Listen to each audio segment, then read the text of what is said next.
welcome to the Backyard Show. This week, Jordan Radnaughty joins us fresh off the release of her 2 new singles, Escape Route and Standing in the Back, under the name Jordi. You can listen to Jordi wherever you stream music. And now, let's get into the show.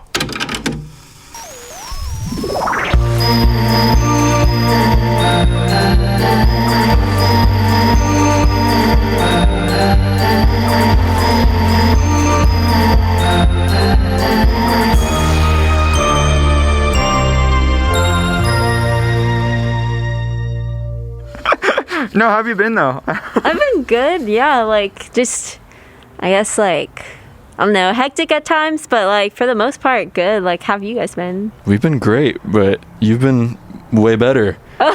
How is it getting all this attention, but just being in your house all the time still? Not being able to go outside and it looks sick. It's my mom's been talking about it because she follows your mom and stuff. And she's like, we gotta vote for Jordi and stuff. I know we've been voting and stuff. So what's that like? Seeing it all through the. It's all really crazy because it just doesn't feel real because normal life isn't happening completely yet, but then all of this stuff is going on through like you guys said through the screen. It's really weird, and it's a lot of really good stuff, but it's hard to grasp. So it's a lot of it doesn't feel real yet. Yeah. So yeah. What about it doesn't feel real to you? Just the fact that I'm getting played on K-Rock and stuff, that stuff's huge. I don't know, to me that's always been one of my dreams. So it just doesn't feel real. It still feels like a dream, you know? Mm-hmm. For sure. So, what was that like the first time they played the Escape Route? Oh, it was so insane. I just couldn't believe it. I mean, it didn't, it just was so crazy and it's so surreal. So I was just really excited and oh my gosh. So yeah, we drove around when they first played it on Locals Only, and it was just crazy and one of the best feelings. Where were you at? I think it was Foothill and Fifth or something. It was towards Arcadia. Yeah. So yeah. We'll have to put a plaque there. Yep. Where Escape Route first played. Yeah. But it's still on it's still in the list, right? Yeah. So I think it's gone on its 5th week in the top 5, which is crazy. Mm-hmm. So yeah. That's so sick. Congrats. Thank you. But you just put out another single, Standing in the Back. Can you talk to us about the production of that from start to finish? Yeah, so Standing in the Back, that song I wrote during the summer, so that's one of the COVID songs, I guess. And it was it started out from scratch, and I worked with the producer, and I was so I have this riff and I think it'd be pretty cool, and he's yeah, this I think this would work really well as a single. And then I just kind of developed it from there. I already had a verse and stuff, but the chorus, oh my gosh, the chorus took me so long to think of. I just had to, I don't know, it took us a while to finish that song because I didn't want to rush coming up with something, and I wanted it to come naturally and be okay, this is it, right? So that one took a little longer than Escape Route did, but yeah. So who are you working with that one? Who's the producer?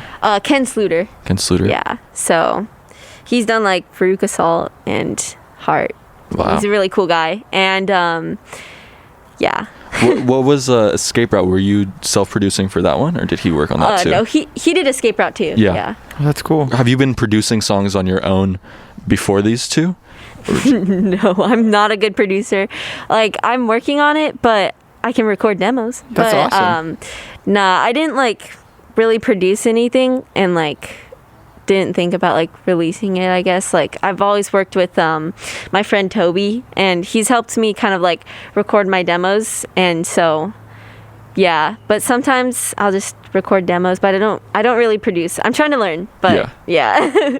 What's that process like? Is it through the label you got to meet your producer, or how did that work? So the producer I became friends with because his kids go to MHS as well. So I met him, and then because he's in music and stuff, he kind of helped out at Battle of the Bands and stuff, and I showed him the song, and from there we work together, and he's really, really nice and generous to like work with me. And I was just like trying to go into it with an open mind, because like I don't know, I feel like the songs became like what they were because like I worked with him, I guess. Like he really like put like finishing touches and stuff, so it's cool. So That's cool. they were much different, the versions that you had brought into him, like the demos.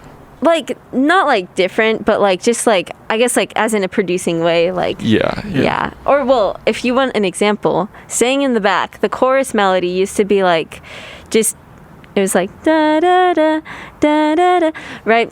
And then he kind of like suggested a few things like to change to the melody, like da da da da da da. Right, it's like cutting it off, like little things like that. So he really helped with details, and I never like, I don't know, I guess I never paid attention to details too much, but yeah. That's really cool. Where was that all recorded? That was all recorded in his studio, which is like right next to his garage. So in Monrovia? Yeah. Oh, nice. Oh, wow. It's cool. What because we love gear on this show.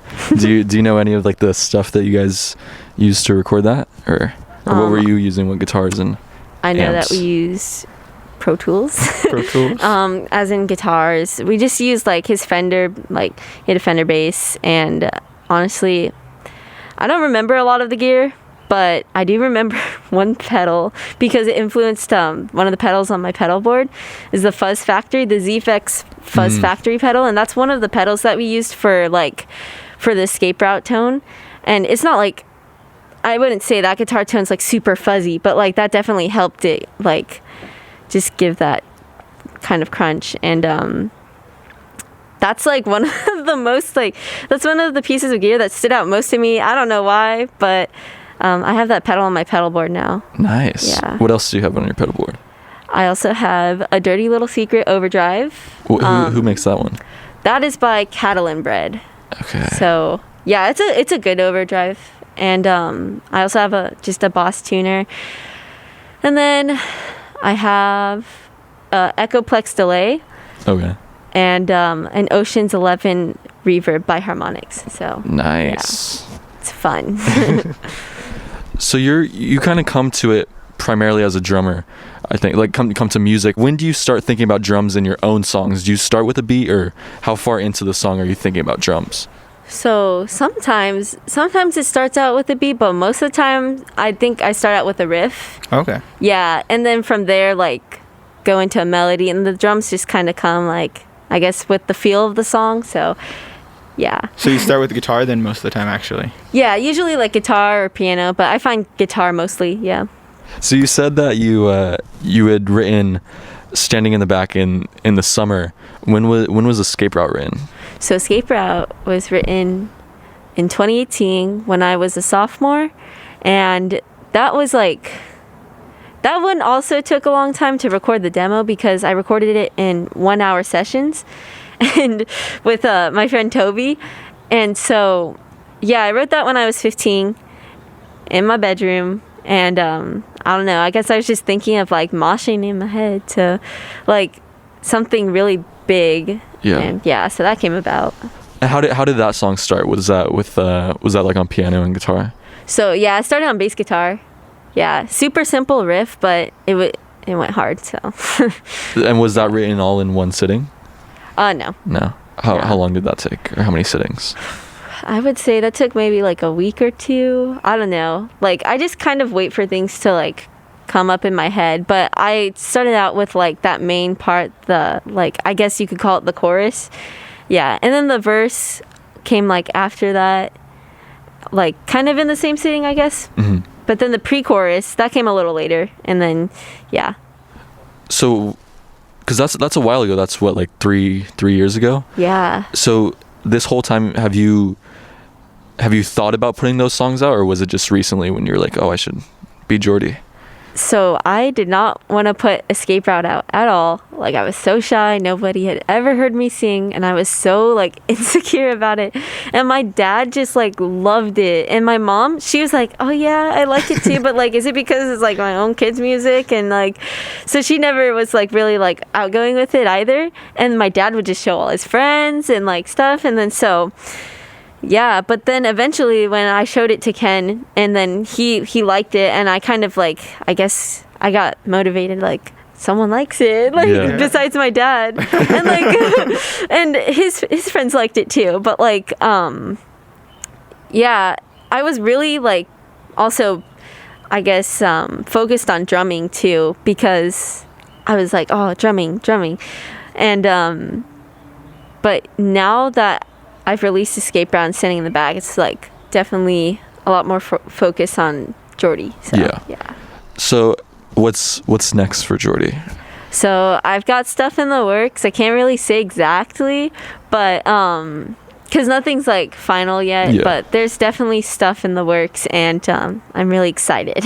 Nice. It's cool. What about let's talk, because you're in other bands too, and we just had Rico and Ryan on, and they were telling us how they were incorporating you more in their songwriting for the new stuff. Can you tell us how that's working? Yeah. So when I first joined Unicorns at Heart, it was more like, okay, like learn the song and play live. But now that we've had a little more time, I go over to like Gabriel's, and then they have ideas and stuff, and I'll make like beats for them, I guess.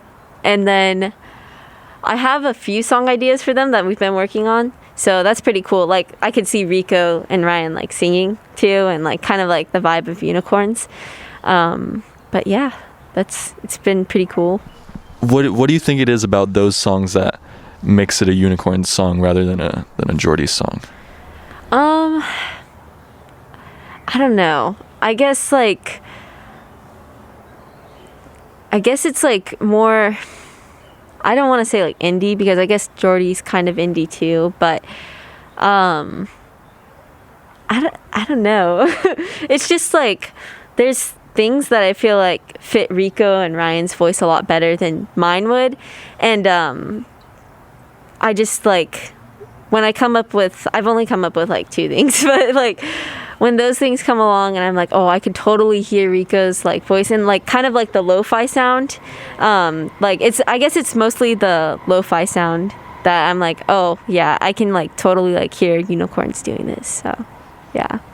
Do you ever feel, because sometimes I think like with Pretty Ugly Boy, I kind of think sometimes like it's like maybe an alter ego or like an extension. Do you feel that like with Jordi? Do you feel like it's maybe a different side of you that you wouldn't typically express like in your day-to-day? Do you ever feel like that, 2 separate identities? Dang, I never thought of that. It's pretty deep. But now that I think about it, I guess like kind of, because like I feel like Jordi's more outgoing, and in a way it's kind of it's a little anonymous in a way, but also yeah, it's more outgoing. Like I'm outgoing, like I guess not as Jordi, but Jordi's just like whatever, and yeah, it's just like, it's just out there, I guess. So yeah, I got some way easier ones. Okay. I got some, because he thinks about his questions. And I was like just trying to think of like fun, like random questions to ask.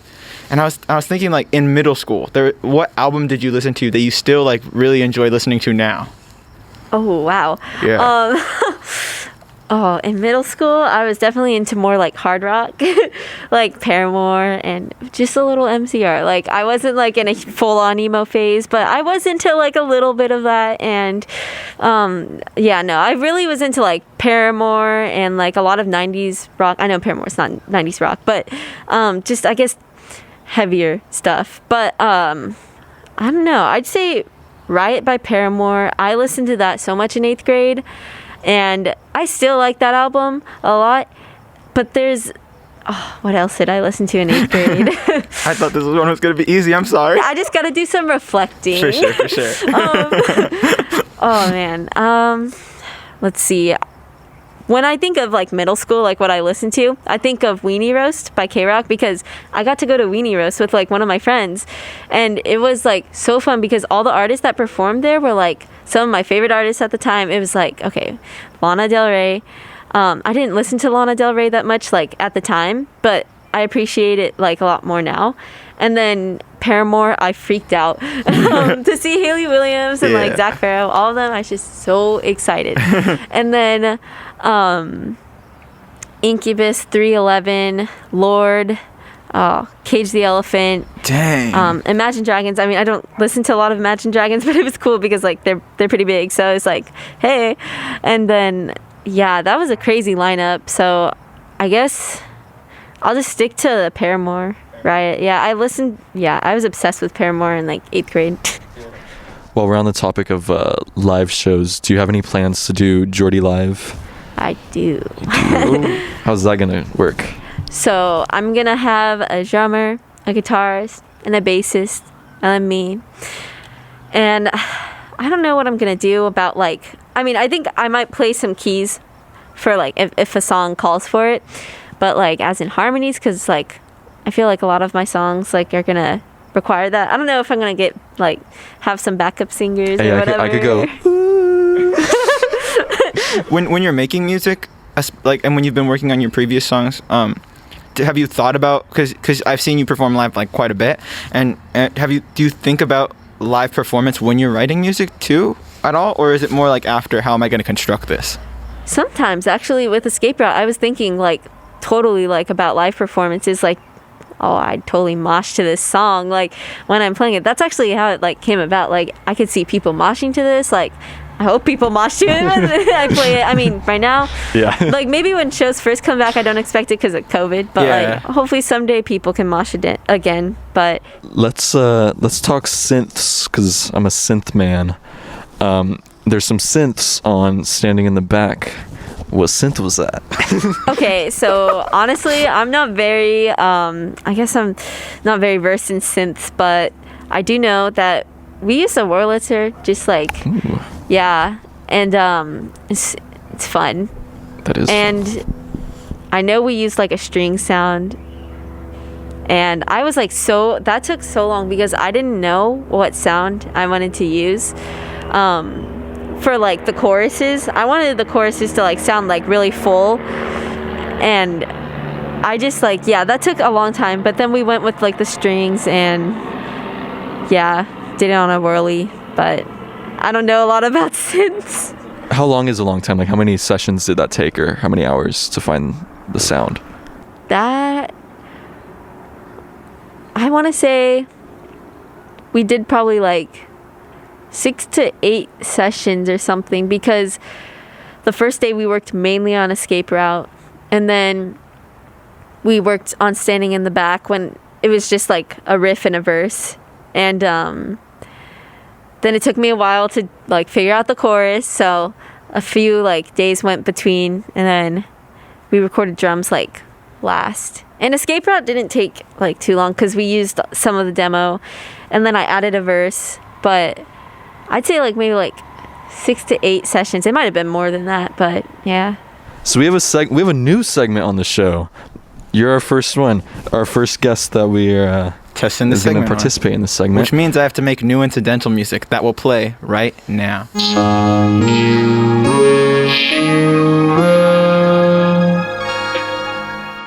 Okay, so the segment is called Song You Wish You Wrote. So what's a song you wish you wrote? Whoa. You could you could take a minute. We'll edit out the silence of you thinking. I'm actually gonna turn on the light while we're editing out the time. All right. I guess you could give a couple if you can't decide on one. Does it have to be like in the time period that I'm alive? No, just any. Whenever anything. time. You could be like, All right. I really If you were a wanna be- vampire and you existed since the beginning of time. You were definitely like, where is he going with this? And then I was like, I don't get it either. But at the same time, I kind of got where he was going just a little bit. Yes. If you were a vampire. Any Beatles song off of Sgt. Pepper's Lonely Hearts Club Band. Love that album and love the Beatles. They're just like, I look up to them as a songwriter because like I just feel like there's so many like clever little songwriting like things. I don't know. Tongue Tied by Group Love. That song is so fun. Like, I don't know, it always makes me happy. Like whenever I hear it. yeah, and like, ooh, yeah. Nice. Those are bops. Or like Electric Feel by MGMT. I always like think about that. Like there's like a video of them on YouTube. You guys might have seen it. And like it's when they were recording that song. And I was like, imagine like thinking of this song. Like that's so cool. That's pretty wild. Yeah. I gotta look that video up. How did you get into music? Like, how did you first start doing music? So I've been surrounded by music like pretty much my whole life. My entire family loves music. My parents, like, they didn't really play instruments, but they love listening to music. My mom is a huge concert person. Yeah, and like she's always listened to a lot of music and like Prince and just like so many different genres. Like it's not confined to anything. And then same with my dad. And my grandma, she always fostered like creativity within me, I guess, like if that's how you say it, but or instilling a sense of creativity. And my uncles, from both sides, like they played guitar, but I always like, since there were guitars around the house, I was always like super interested. So I'd pretend they were like cellos and stuff because my grandma would just play like random things on the TV, like classical music and like different concerts. And then I really wanted to play violin, like cello, I don't know why, like orchestral instruments. And then one day when I was 7, it was my grandma's birthday, and she signed me up for piano lessons, for classical piano lessons, because she wanted me to take piano. But I mean, I wanted to also, so I guess it was like win-win. But I took piano lessons for like 7 years. And then, yeah, from there, I got into drums. I also always wanted to play drums because, I mean, drums, they look so cool. And so I played pots and pans when I was younger, when I was like 4. But that was the closest I got until I turned like 12. So then I got like my first kit, and it was like a small first act kit. And then I got into my first band. And from there, in 7th grade, we played at like the Clifton school dances. And oh my gosh, that was so fun. And like that changed me. Like it sounds so dramatic, but like that totally changed me, because like I just came out of my shell, I feel like, because I felt so comfortable like behind a drum set, and like I had so much fun, and I was like, I love this. And I love music 100 times more now too. Like I already loved it, but yeah. So that was a long story, but no, that's awesome. I was Perfect wondering.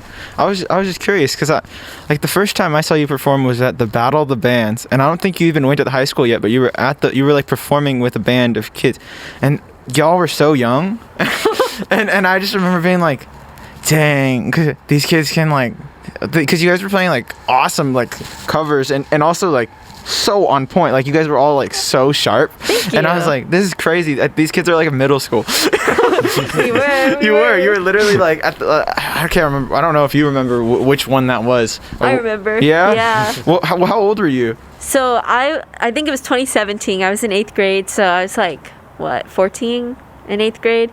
So yeah, and then our guitarist was even younger. He's a grade below. Yeah, I remember that kid. He had a giant like Marshall stack. Yeah, and he had a huge Marshall stack, and it was like bigger than him like by a lot. Yeah. Insane. He looked like he was kind of like propped up against the amp, like just so like it was crazy. I remember that. That was like that's burned into my brain. Because I remember being like, because I remember some of my friends and stuff who ended up being people you worked with, like Jason and Chris and all them, and we're like, whoa, the drummer's so good. And I'm like, yeah, and then you came following year, you were at the high school, then all of a sudden, and then you met them through band and stuff, right? Yeah, so like I met Jason and Chris through like jazz band. And then my sophomore year, I got into marching band and met Gabriel and like got into Unicorns. And like a little quick story about like when I was in 8th grade doing Battle of the Bands. It's so funny. Like I had in 7th grade, I was in like this band called No Compromise, and the guitarist was gonna be like out of town that week of Battle of the Bands, but he was like, no, like perform without me, like it's all cool, because we had 2 guitarists, rhythm and lead. So I was like, yeah, let's just like play. But then like 2 people in the band didn't want to play, so I grabbed the bassist and I was like, let's make another band just for Battle of the Bands. And we did, and we called ourselves Taser. We had our friend Ann singing lead vocals and like Stevie on guitar, that's his name, and Alec on bass. And Stevie and Alec, they go to CS Arts. I don't know if he wants to be called Stevie. Maybe Steve. Yeah, they go to CS Arts, and yeah. So from there, we became a different band called Scissor Kick, like after 8th grade, and then Brady became the lead singer. But yeah, that's a little story on the 8th grade Battle of the Bands. Wow. That's cool. I rebelled. That's funny. That's funny, the backstory, because I was just, I think I got like some free tickets or something through through video production or something. Like I pulled up and I just like helped set up so I could go sit and watch the show. That's what I did for everything in high school. I don't think I paid for a single high school event. Damn, that's the way to do it. It is. No, but I remember that, and I was just chilling, and I clearly remember like you performing, and then like the following years you became like fully cemented with all my other friends who also played music, and you guys were like performing and stuff at shows, and I saw you at tons of shows and stuff, and we've always been like a little like kind of like in the same spaces. Yeah, like interconnected like somehow. Yeah, he was definitely. always standing in the back. Oh. Damn, that was good. Is that how we end it? That's how we end it. Again, you can listen to Jordi wherever you stream music. And if you haven't already, you can join our mailing list at www.thebackyardshowpodcast.com to be the first to know when new episodes are released. Thanks for listening. This has been The Backyard Show.